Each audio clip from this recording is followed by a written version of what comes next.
Hi everyone, welcome to another episode of Biswamil Alma Diaries. I am Pranav Narang, academic tutor and trip fellow at JGU. Today we'll be interacting with Miss Kavya Kartik, assistant director for at Center for Justice, Law and Society. Uh, so Kavya, can you give your brief introduction about yourself and the center? Sure. Thanks, Pranav, for having me. I am currently the Assistant Director for the Center of Justice, Law and Society, CJLS, at Jindal Global Law School. And previously, we were actually known as the Center for Health Law, Ethics and Technology, which more people might be familiar with. So I actually graduated from Jindal with an LL.B degree in 2018.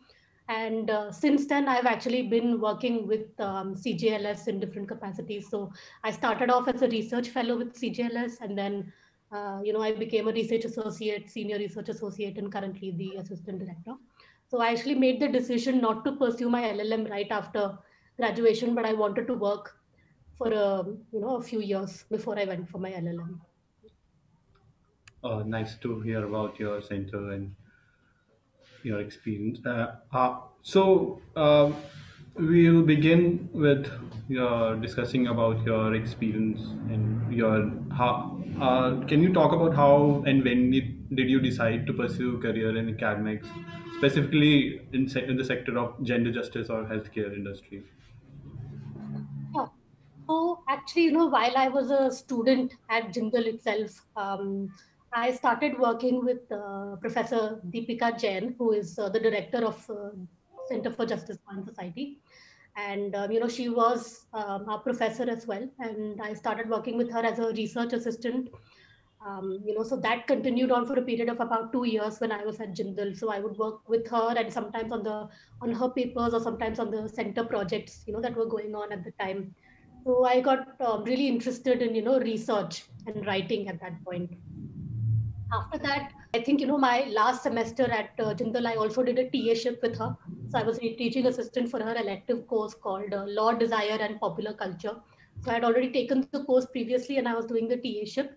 And I think that again made me really interested in doing something that was, sort of teaching and academic related. So I feel like the exposure that I got while I was at Jindal, especially working with, her and, other courses. For example, I also went on exchange to Queen's University in Canada, and some of the courses that I took there were really interesting and sort of made me want to, pursue something that was in that line, sort of in gender justice in that area.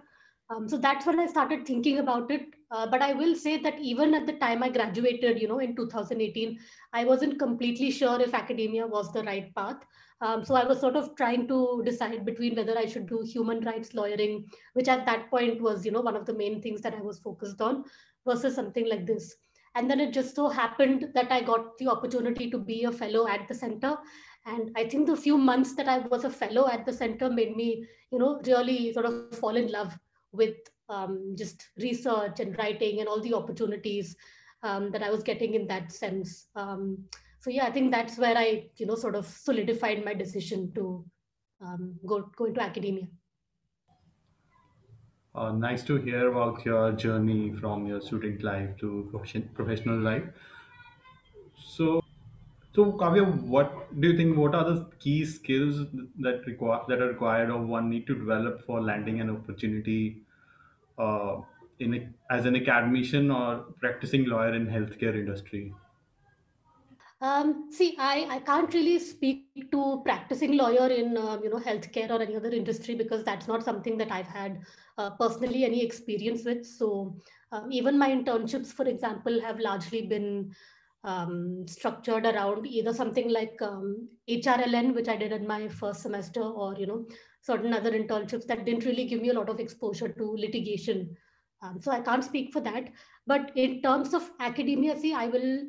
I mean, I guess the easy way to answer that is to say that you have to love the idea of research, the idea of writing, and that has to be something that you're really dedicated towards. You have to want that kind of career in academia, right? And it's okay if you're not, immediately good at it or perfect at it. So it's not about being really good at it, but it is about having a sort of love for it and a passion for it. Because if you don't have passion for that kind of thing, then this is just going to be sort of a miserable sort of endeavor for you trying to figure out, how to do this academic thing. So I say that, start off with having that passion, or if you feel like that's something you want to explore, if you're interested in it, you want to see, you're passionate about it, then I say go for it. Because I would always encourage people to explore that opportunity. In terms of opportunities specifically, let's say in gender justice or healthcare, again, that really depends. So so personally, I can just give my example. Even during my undergrad, so I did my undergrad actually from the University of Texas at Arlington, and I did my undergrad in physics. But I was very, very involved in the LGBT department on campus there. I was also really involved in sort of the women's rights programs there. So that's something that I was really interested in sort of from the start, and I carried that over onto my law school journey and even after that. So that I knew very clearly that human rights and sort of gender justice is really the area that I wanted to work towards. So I think that in terms of landing an opportunity at these places, I would say to sort of law students or even sort of young graduates or people like that, don't worry too much about the kind of like internships and stuff that you've done. It's more about how you're presenting yourself and what you make it clear that you are interested in something like this, right? So if you're really interested in gender justice and you're pursuing an LLM, for example, then you are inevitably going to end up taking courses that match with your interest, right? So I think things like that really build to your, speak to your interest in the subject. And other than that, just show that you have a good interest in research and writing, and that's something that you want to work towards, because I think that's the most important thing for academia. Thank you, Kavya, for your. So, Kavya, did you receive any constructive criticism or any kind of suggestions or advice from seniors, colleagues, or friends, family members that helped in shaping your professional journey? Sure. So I think that actually for me, the best suggestion that I received was, towards the final year of my law school when I was thinking about applying for LLMs. So as actually I went to a couple of professors, I wanted to talk to them about what kind of opportunities there were, what kind of colleges would be good, and things like that. And two or three professors that I went to actually told me that it would be best not to do the LLM immediately, to actually work for a bit and see what I was interested in, and then do the LLM. And of course, this is not something that would work for everyone. I mean, I know people who have gone on immediately, of course, to do the LLM, and it has worked out great for them. So it's really, I think, a very personal decision that you have to make, taking a lot of factors into consideration. But I think it was great for me because, having done those two degrees already, my undergrad and then graduate as a law student, I think it was very important for me to take sort of a step into the world of sort of, working and what it's like to be a professional in these spaces, and to explore what what academia might entail, or even what human rights or any field that you're interested in, what might that entail and what might it require of you, whether that's something that you see yourself sustaining for a long term period or not. And I think some people realize they can't sustain it, and that's fine. But it's also, I think, something that you need a couple years at least to explore and figure out for yourself, for not just for your professional growth, but I think also for your personal growth in terms of where you see yourself, who you really are, what you see yourself doing in the future. So I think the best advice that I have received was to take that step and just work for a few years before I apply for a LLM, and that's exactly what I did. For the key challenges that you faced in building your career alongside seasoned academicians, considering that you have been organizing, like your center has been actively Hmm. organizing a lot of webinars and conferences. Yeah. Key challenges, that's a good question. So, in terms of working with seasoned academics, I would actually say that it's been an opportunity more than anything, because, you get to receive some really close and great mentorship, right? So when you work with academics who've been in the field for a while, Then you get to see, how they go about doing things. And sometimes it can be really inspirational as well to see people work and, do their research, do their teaching, the way that they manage all of these things, the dedication that they have towards, for example, their students when they're teaching, or towards their papers that they're writing. Things like that, I think, has been really great for me in terms of observing all of that. Yeah.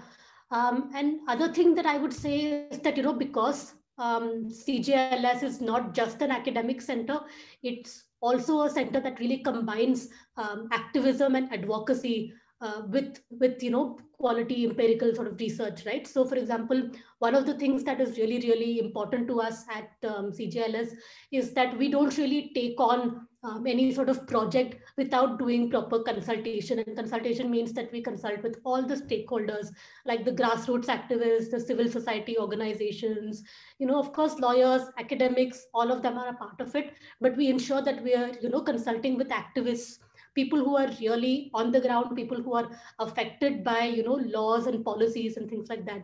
We want to make sure they're at the forefront. And we don't really want to take on sort of like a leadership role in anything, so we always see ourselves as facilitating conversations, facilitating, sort of conversations, consultations between people. So it has also been, I think, really great for me to learn how to do that. So I think one of the challenges in that sense has been that, I've had to step out of my comfort zone a little bit. So, rather than just sort of sitting at a desk and doing research and writing, there is also a lot of, going out, for example, in the field and talking to a lot of people. So, for example, sometimes we do like field work for some of our projects, which is involved, going to, let's say, certain villages in and around Haryana, talking to healthcare workers and things like that.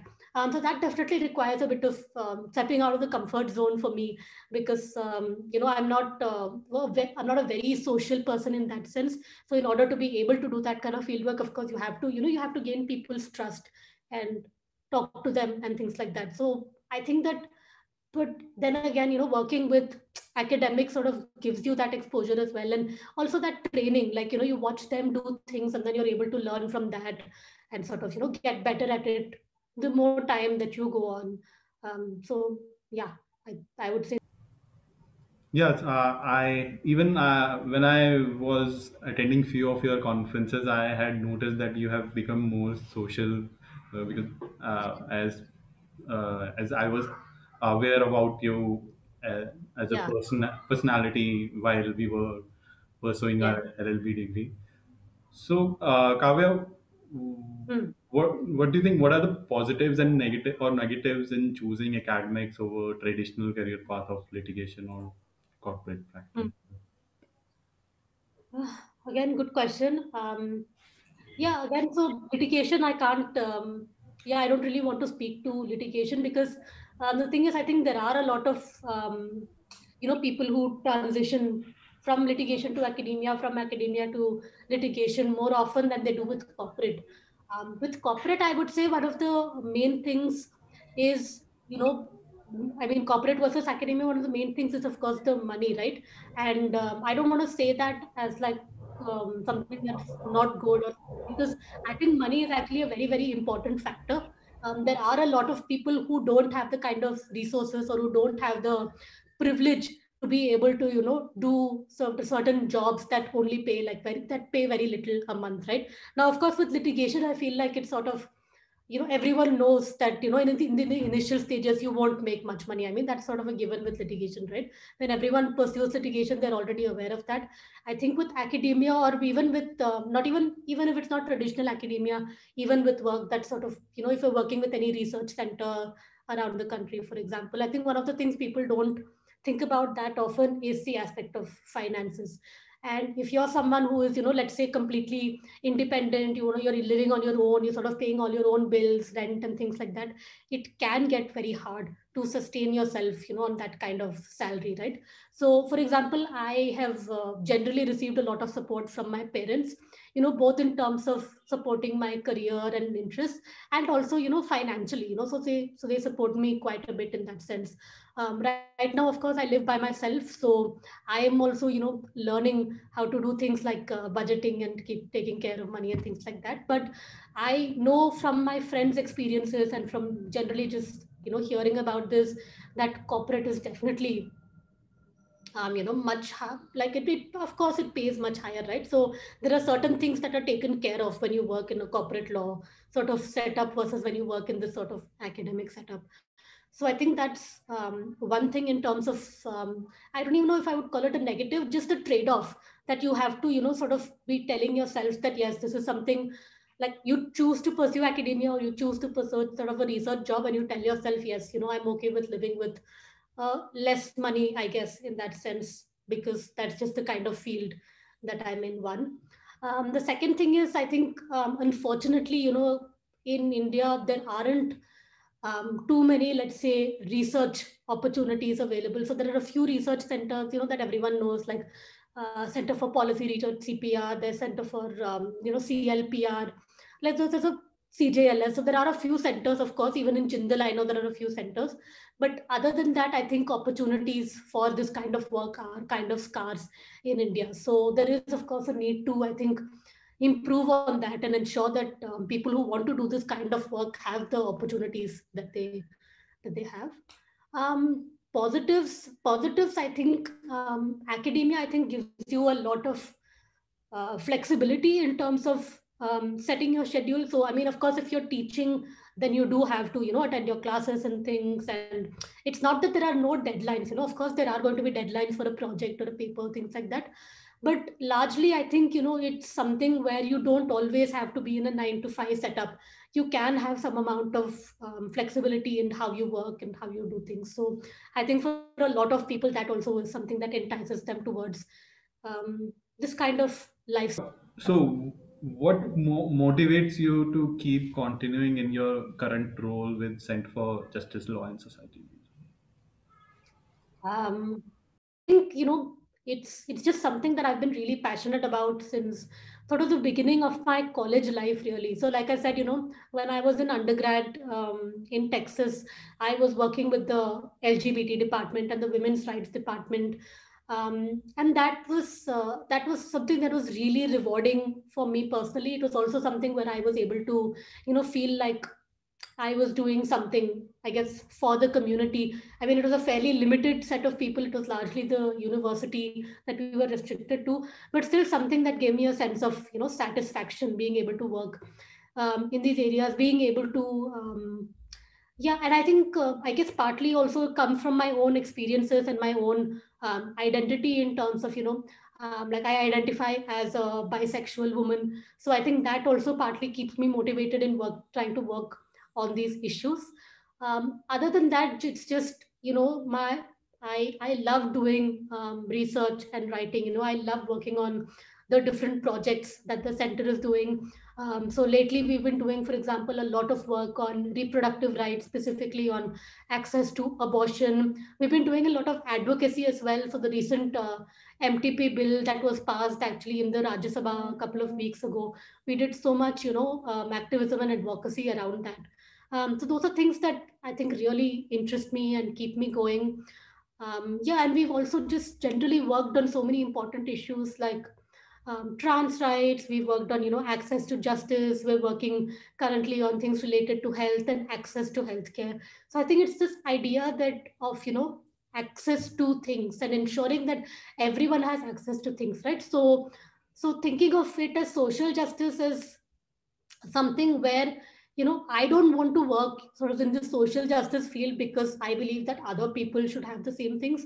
I work in it because I think it's fundamentally unjust and unfair for me or for all of us to be living in a world where we are able to access things that other people aren't able to access, where we have opportunities due to, let's say, our locations, our caste, our class, or whatever other sort of identities or sort of locations that we hold, that a lot of other people simply aren't able to access because of these structural barriers and because of discrimination. And I think that's just so fundamentally unjust. And I want to work towards a world where we make it a little more just. Like I want the world to be more just a world. And I think that's like at the root of it, I feel like that's what keeps me going to work in this field in general. But at the center itself, yeah, of course, it's the really good amazing work that we do, the projects we do, the opportunity to interact with all these different activists and lawyers and civil society organizations and all of that. I think it's really inspiring. Nice to hear about your motivation to keep continuing in your current role. So, Kavya, in your opinion, what do you think? Like, what are the key barriers in delivering social justice for marginalized section of the society in 21st century? Ah, I mean, this is quite broader question. There are so many barriers in terms of marginalized groups. I think, I mean, key barriers, just the structures itself that exist in our society. So, in terms of, like it's very easy to say, like, we want to work for social justice, and people do work for social justice, but how do you, think about a world that is just when you have things like the caste system that's in place, right? So like at the core of it, when you're talking about a world, that is more just, you have to envision a world that no longer has, a caste system in place, right? So I think structural barriers like that, or even things like gendered, how gendered everything is in our society, and I could say that for a lot of things, so class, religion, gender, sexuality, disability. So, access to things is so difficult for people with disabilities, whether that's physical disabilities or, even mental health issues and things like that, right? So I think structural barriers are sort of the key here.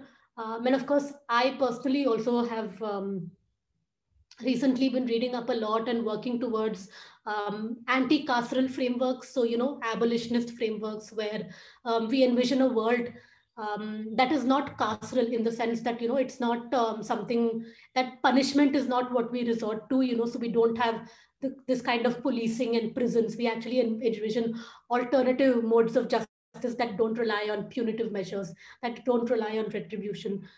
So a lot of things, but again, all of those things are also, I think, very like intricately tied to the class system, to the caste system. And I think without directly addressing those and without dismantling those structures, it's not possible for us to really sort of deliver social justice. I think that we can make incremental changes, sort of, to some extent. I think we can work within the system. We can bring about certain kinds of reforms within the system to make the world better than it is now. But I think if we're really talking about a world that is, I don't know, equal and just, and that's the kind of world that I want to work towards, then we just have to address these structures, and we have to work towards completely dismantling these oppressive structures that exist, because that's the only way that we're going to, because that's then we won't have any groups that are, quote unquote marginalized, then, because we want everyone to be sort of in the same sort of playing field, same, yeah, arena. Thank you, Kavya, for sharing your experiences and insights into the sector of social justice or healthcare sector. Uh, Thank you for taking your time for being part of Biswamil Alma Diaries. That's it. All right. Thanks so much for having me. It was good talking to you.